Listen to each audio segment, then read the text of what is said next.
But I think that what we'll do is we'll start going through each of the changes, and then we'll also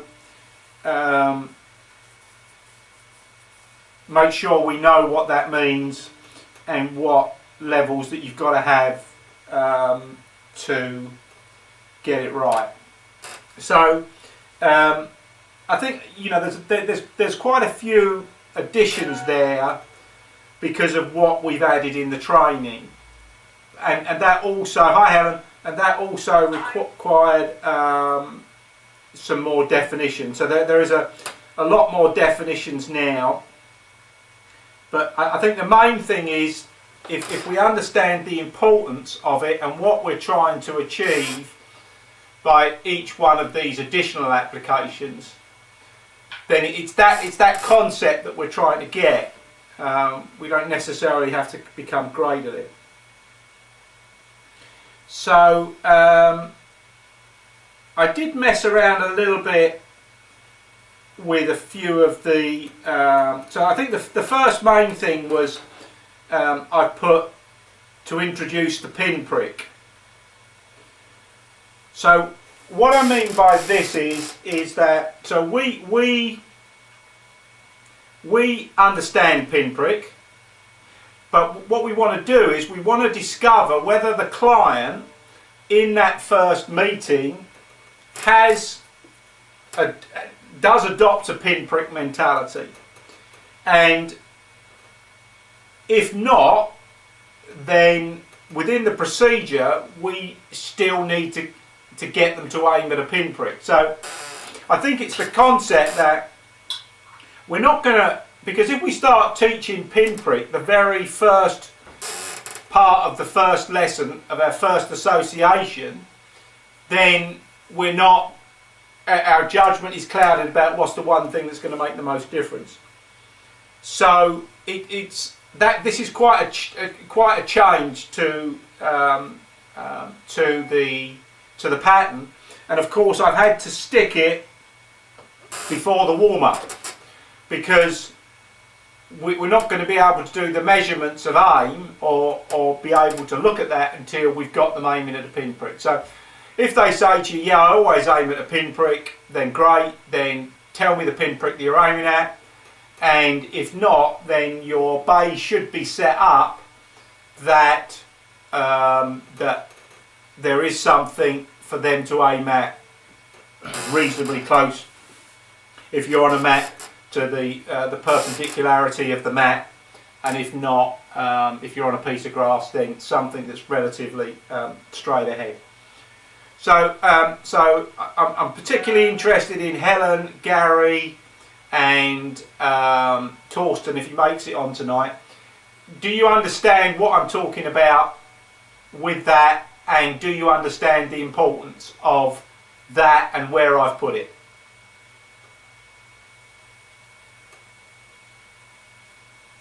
Helen? Yeah, it's important because how can you know what's going on if you don't have that? Well, you have to have it as a baseline. I mean, if you're not talking about the same thing, if you're not targeting, aiming at the same thing, then how do you see what's going on? Okay, so that's good, and that's right. But we need to find out, if you like, what their blueprint of pinprick is, or what their blueprint of aim is. Yeah. Gary?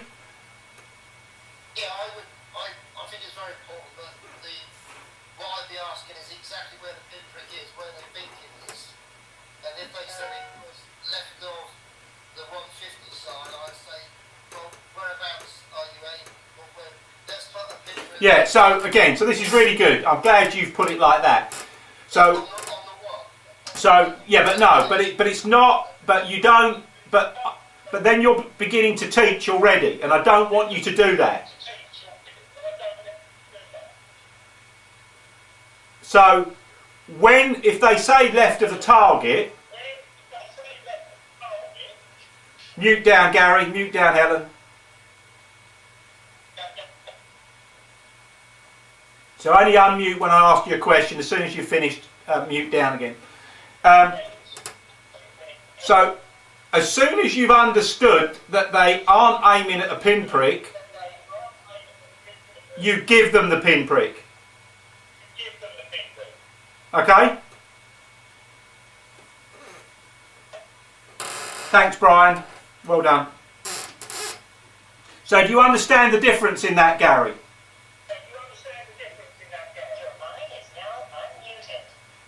Brian, you need to stay muted, mate. Do you understand, Gary? Okay, cool.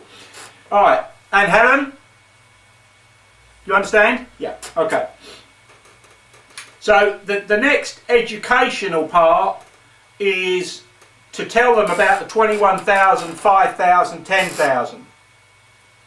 So they need to know that pretty quickly into the coaching, that this is why we do a lot of things. It's based around that if we're going to start to get a change and for them to understand a change, it's going to be within the 21 repetitions, and then once they've done the 21, then our job has only just begun. So I think that's the important thing. If we allow them to believe that we can give them one piece of information and they're going to change and become better, we're thwarting the whole change management system. So we need to make it quite clear that whatever we do today, there is a set of processes that's going to follow on from this.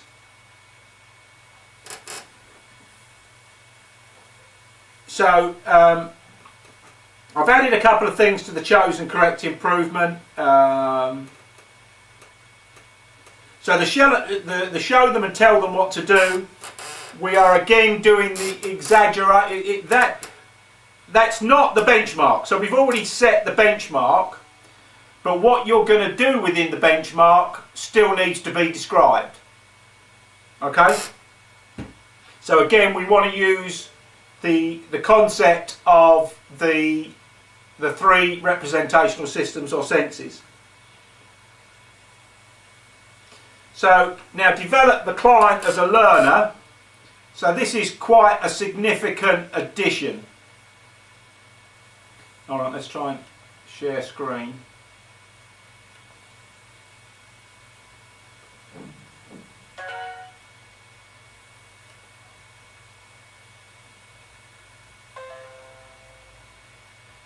Move.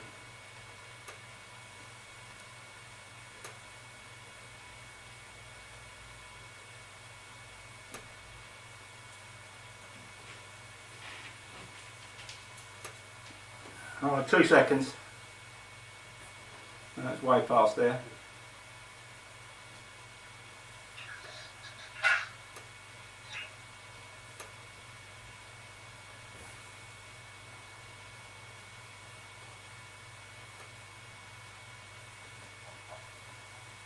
So, we talked a little bit about this 2 weeks ago. So this is the whole idea that what I want to see you guys doing is adopting all of the philosophies and methodologies within your general conversation and getting good at it. So it's about passing on and implementing all the philosophies you've learned in your training. Egoless state, non-judgmental, building self-efficacy, increasing awareness, quality feedback, positive language, support and recognition of positive emotional states, creating personal choice, noticing how useful negative outcomes can be while all the time supplying your client with physical and emotionally safe environments. So, you know, for me, that is you worrying more about them than you, kind of thing. But particularly not making sure that you don't get into the information trap, that you have got a different persona than what we're used to seeing when we go down the range, where the PGA coach tells people what to do. So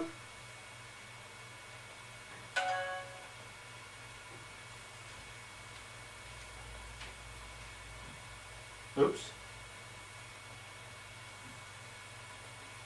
I need to unshare screen, stop square. There we go.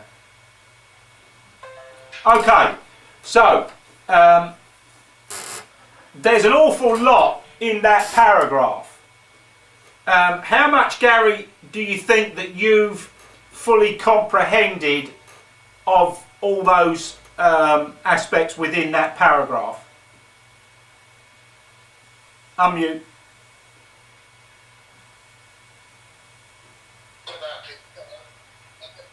I got a bit lost.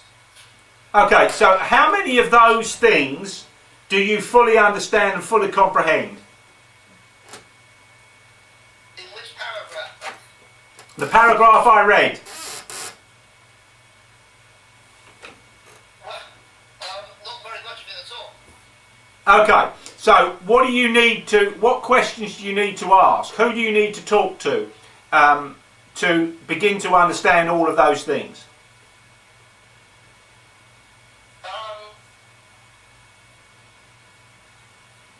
Yeah, probably my buddy, or talk to you about a few more details about it. Well, yeah. So look, we're pushing the time now. You know, we're 5-6 weeks away.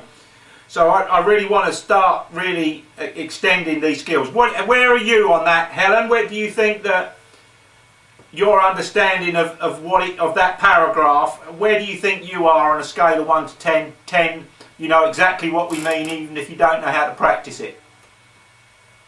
I think I'll be around 7 or 8. Okay. So what one thing do you need to understand more fully?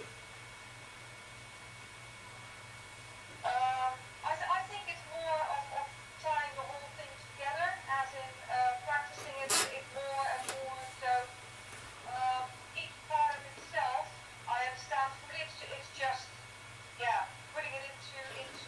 Okay, so let me put this another way, because I think this was quite interesting with your comment about the greens. In that, it's not that we're going to do a good job of doing those things. What we need to do is spot it when we're not doing those things. So, and I don't mean any disrespect here, Helen, this is just so when you said it's our duty to tell people how to repair the greens, no, it's not. It's just not.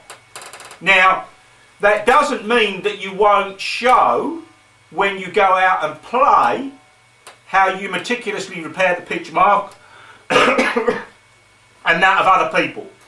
And then if they ask, you can say, wow, I'm really pleased you asked that question because this is so important.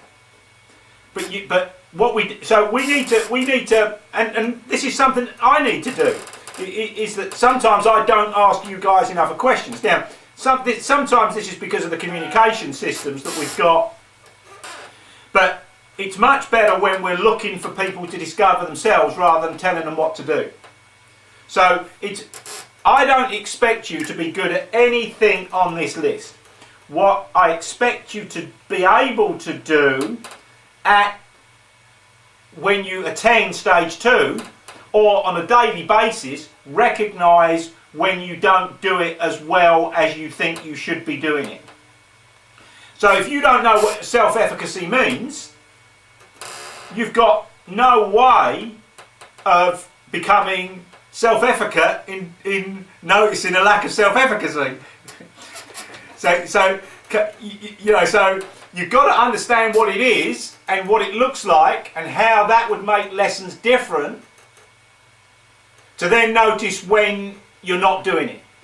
Now, very, very, very, very, very, very rarely, even when you get good. So let's say that you get as good as Kendall McQuaid. He still occasionally has to tell people what to do. And Tim Galway said, you know, that the scale of learning is from self-efficacy to telling them what to do. And every now and again, you have to go at the top of the ladder and tell them what to do, because they're just not getting it. Now, you might, using the skills, the NLP skills that I'm teaching you, then you may do a better job than most people of doing that. So again, when you give an instruction, we'll come back onto that. So develop your client as a learner. If you don't know what any of those statements mean, then you need to post questions and get, because I guarantee you that 90% of the others don't know either. So again, you know, I think that one of the key ones in there is taking failure and using it as a tool to build. So understanding that negative performances can actually have so much to offer on a positive nature. And getting them to, so therefore what we're saying there is that every outcome has a learning. So instead of going into this emotional download on the golf course, we're teaching them to become aware of what it is they're doing while they're doing it, and if necessary, decide to do something different. So, you know, there's some more parts coming up, so I'll carry on. Right, so then I've put use of no arms, no clubs. So I've actually, for the first time, written that into the manual as a standard operation for teaching people to do anything that requires a huge technical change. And that can also be brought in the new movement generator. So that's part of the new movement generator. And also will be part of the teaching beginners. So, you know, we will produce the tape probably in America where we teach a beginner. So hopefully in America, what we'll do is we'll produce a tape where we do a group freeze frame to teach a complete beginner. So we'll get somebody that's never played golf before, that is totally unathletic, and we'll get them to hit their first ever shot 150 yards with a draw. And we'll do that on tape live. Okay? But also we will do this. This will be a little harder because a lot of that's done in hypnosis, but we'll be doing that as well. So we've done the demo before, correct and exaggerated. So when we do a demonstration, everything is extremely slow. Everything's done in the 3 systems. All of the words are said slowly and probably repeated. There's none of this, yeah, just do this. That's just won't work. It's not a communication tool.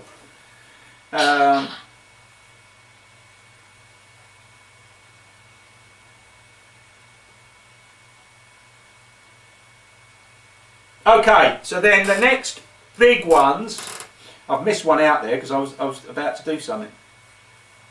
Okay, let's go down to the big ones. So the new additional big ones are coaching plan agreed, practice plan agreed. So they're the big changes, because that hasn't even been put in anywhere before. So we're going to, I think that the coaching plan is going to be a little bit like the benchmark, only going a little bit forward, and the practice plan is going to be based very simply on the client's agreed amount of practice and how they're going to do it, how many repetitions they're going to do, and the description of what they're going to do and what the feedback's going to be. Now you've already got the practice sheet in the manual, and that will be developed a little bit further. So you've got the flexibility within that. So again, I think this is one of the things within YGA. We're going to add that to I think it's already in YGA, and you're monitoring of that. So that's going to be a YGA experience. So within the practice plan, that's going to include a phone call or an email from them after the practice. It may include a piece of photography on the camera of then setting up the practice routine. So it could include all of those things. But of course, so why am I saying this? What's important about this? What is the main reason that this has to be done? Anybody? Goes into building an ongoing relationship with the client, but also keeping in touch to prevent that he's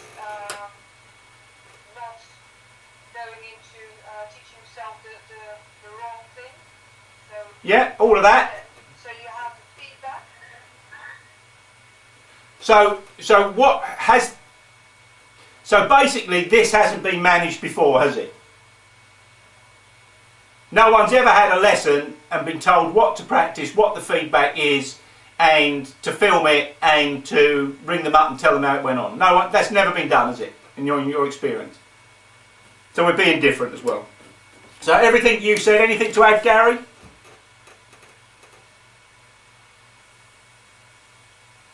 Unmute. Your line is now unmuted. It probably brings a closeness to the client as well, because he's responding and also he knows that he's got to practice those things and follow them. You know, so it's a joint. Okay, so solution. yeah, so it's not that he's got to, it's that he wants to. Okay, as soon as we can't have a got to, but because he wants to, and then yes, and then we're agreeing what he's done. So when he comes to the next lesson, he's done those things. There was something else I needed to add there, and I've forgotten it for the second time, but I'll come back to it.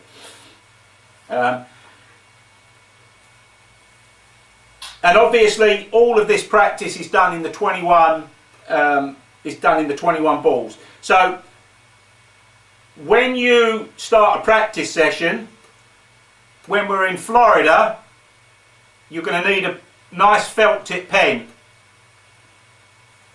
because we get. So has everybody got their practice balls marked 1 to 21? Marcel, have you got balls marked 1 to 21 in your studio?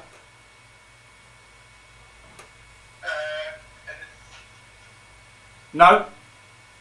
So again, if you should have those balls marked 1 to 21, because it's walking the talk. Because you want your clients to do exactly the same. You want them to go to the range and before they hit their balls, stop, mark those balls 1 to 21. Yeah, because you can't trust them. You can't trust yourselves. So, you know, the first thing that you want to do with your buddy coach is agree a practice, and then agree the feedback, do your coaching, and then go away and do it and experience it. And then you'll notice how difficult it is to stay focused on one thing during 21 balls of practice. If you can understand the importance of that and how it allows you to make changes that you haven't been able to make, you've got the secret of life. The next major thing that I've put to the workload is the health and safety risk assessment. So what I've put in the list I sent you, I've given you a list, a link to Her Majesty's Government risk assessment. And so what I want you to do additionally to your work is add a risk assessment as a genre for any lesson. So that doesn't mean whether it's in a range or whether it's outside or any particular conditions or old mats or new mats. It's anything that would match any condition. So in other words, if you've got an old worn out mat or you've got very hard ground, then you maybe want to put T-pegs down very low for them to sweep off so that they didn't do injury to anything and so on and so forth. So I want a very general risk assessment looking at some of the factors the government have produced there, so that you get a much better understanding and get much better organised on that front. Can I ask a question about the 21 balls? Yeah. If you're working on a driving range, you just mark them with a marker? Okay. Yeah. I mean, obviously, you know, you might have to be quite sneaky, but yeah, absolutely. No one's going to notice, are they? Really? I mean, again, you don't have to use the whiteboard markers. It just comes off as soon as they wash it. Yeah, okay. But in my I've used the permanent marker.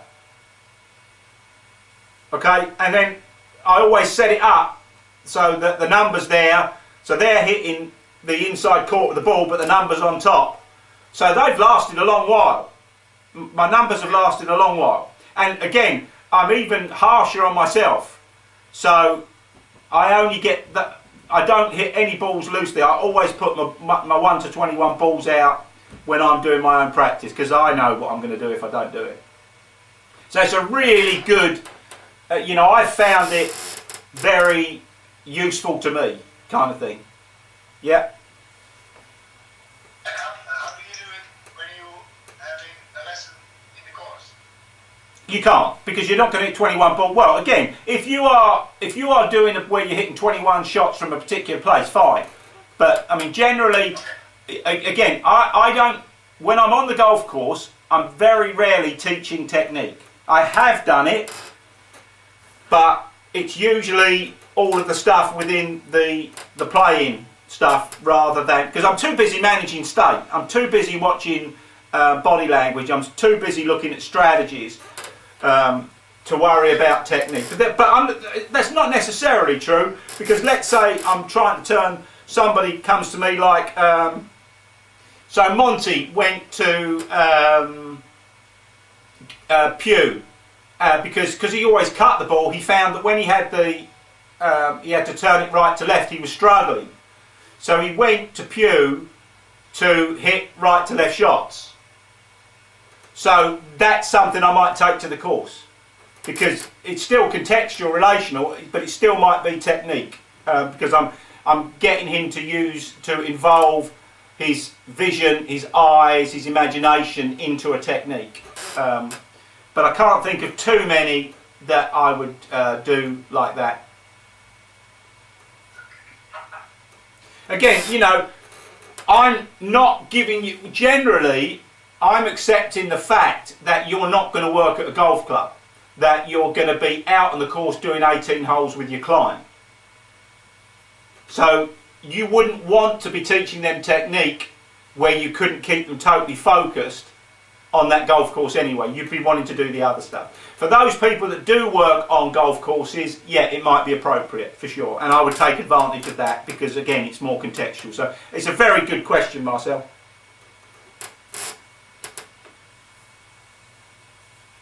Okay, let me just have a quick scan of this to see whether there's anything else major that I changed.